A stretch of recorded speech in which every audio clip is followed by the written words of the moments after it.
Everybody, and welcome back to another dialing in video of my dialing in series. This one's actually going to be for the Helix and the Stomp. I've been having so many people keep requesting for me to do more Stomp videos. This one actually worked out kind of nice because I was able to get around the 6-block limit in a way that I'll show you once I kind of dive into this. And we'll deal with the Helix first, and then I'll show you what I did with the Stomp. I haven't actually tested that preset out. I haven't been really set up to.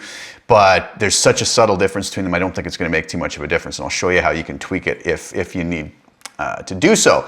So what am I talking about here today anyways? Well, I'm going to go dive into a little bit of 80s cheese metal, and a bit of a guilty pleasure of mine actually was the Scorpions album Love at First Sting. That just came out at a time when I was starting to learn to play guitar, and I remember Rock You Like a Hurricane was just the biggest thing at that point in time, and everybody had to get to know that riff. And you know, at the time, the solos and that song just seemed so crazy and unattainable, right? But so I did a performance video using these presets. I created my whole backing track from scratch. Every other backing track I found online, they were decent, but they always had either a second rhythm guitar or the harmony parts, and I didn't want to do that. I wanted you to hear this preset alone with all the guitars in the mix.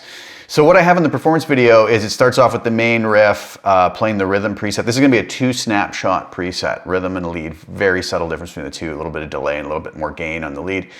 And so yeah, there's going to be like just the main riff starts off panned, I believe, to the left. Then the little lead guitar part comes in with those little, you know, that part there.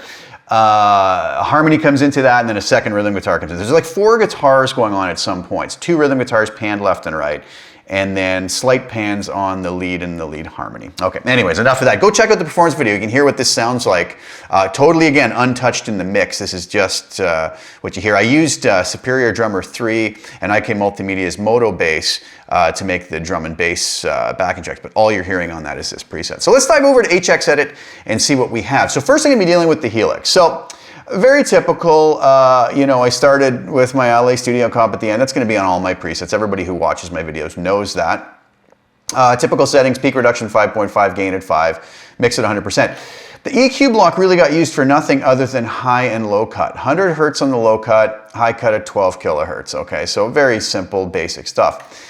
There was a fair bit of reverb on this, as there wasn't a lot of things in the 80s. I opted for a room reverb. It could have gone a couple different ways, but I found with a decay of 7.5, pre-delay of 20 milliseconds, and a mix of 38%, it gave that sufficiently large, cheesy 80s reverb sound on the guitar, so that was good. Like I mentioned, I have 2 snapshots set up, rhythm and lead. So the lead has the transistor tape delay that kicks in. You know, this transistor tape's kind of more of a vintage delay. I could have gone with something more pristine, but I just find it works. I don't mix my delays to be so hot in the mix that you're going to really hear, you know, a huge difference between a more pristine sounding delay and maybe a little dirtier delay. I just really like the way the transistor tape sits. So 120 beats per minute, and it's set at quarter note. That was the tempo of the song roughly. Feedback of 18%, mix of 25%, and that was pretty straight ahead. Go back to the rhythm snapshot. Now, on my split crossover, I set it where I normally do at 650 hertz, and this is kind of an odd one. I didn't do anything to the frequencies above 650 hertz, but I did a lot to all the frequencies below 650 hertz.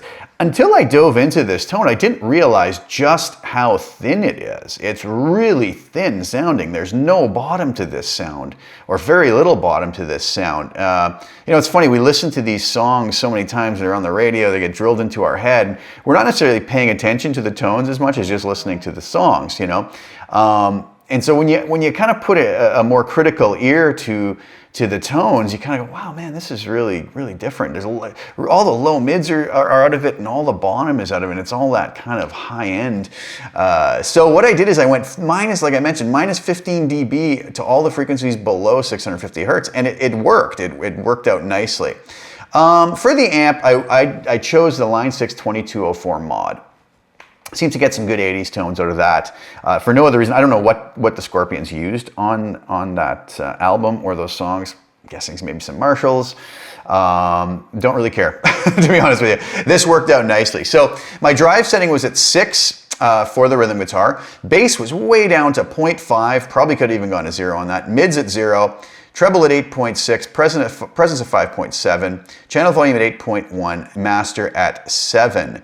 Didn't really do much. Oh, I think I did. I pulled the pre-mids down to 0 instead of, maybe the default setting is +4 at around 700 hertz. I just got rid of that, just tuned that in by ear. How does that change on my lead snapshot? Well, all I did is I bump up the drive to 7.3. That's it. And I add you'll notice the delay will come in on that snapshot as well and be turned off on the rhythm.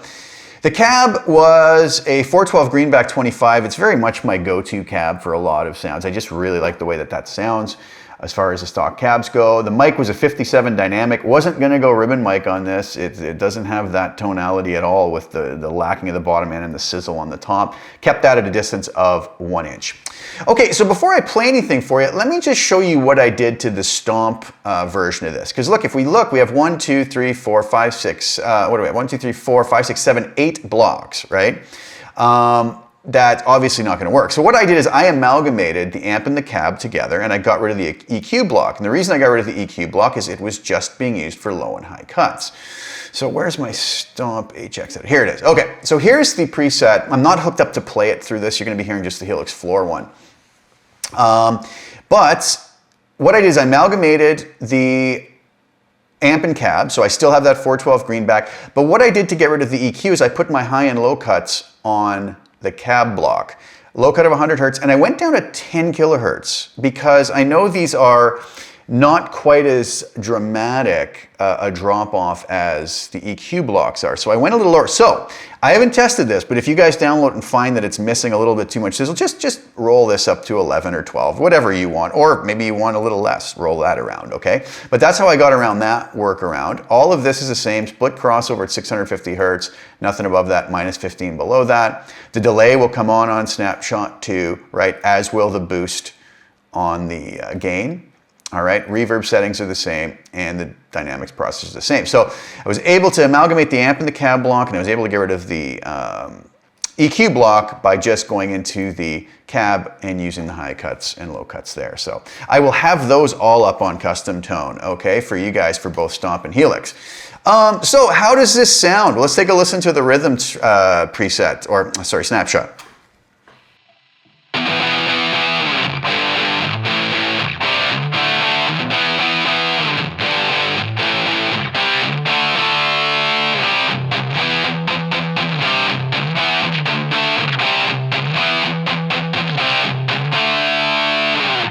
Very thin sounding out of the mix, right? I mean, it just, wow, I would never dial in a tone like that, to be completely honest with you. In fact, if we were to cut out the split crossover, and let's listen to what it sounds like without me pulling all those lows out.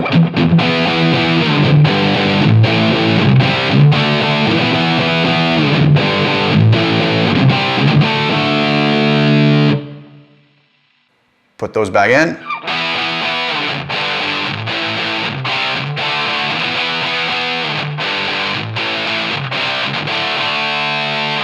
You really hear the difference, and it's quite shocking, quite amazing that that would even work. But go listen to the performance video I did. Like I said, you're gonna get to hear that in the mix as it sits, and it really creates a lot of room for the bass guitar and kick drum.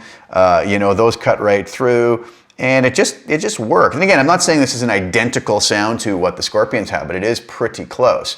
Okay, so if we go to the lead snapshot, like I said, the delay comes in, and I boost the gain a little bit, right?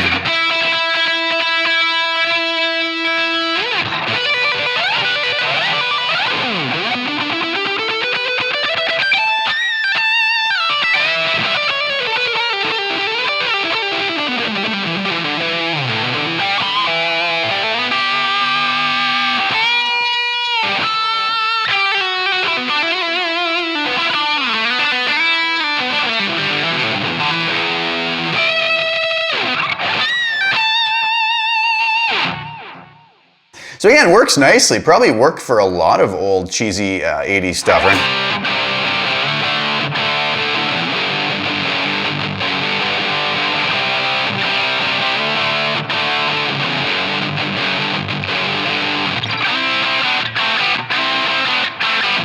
Sorry, poison.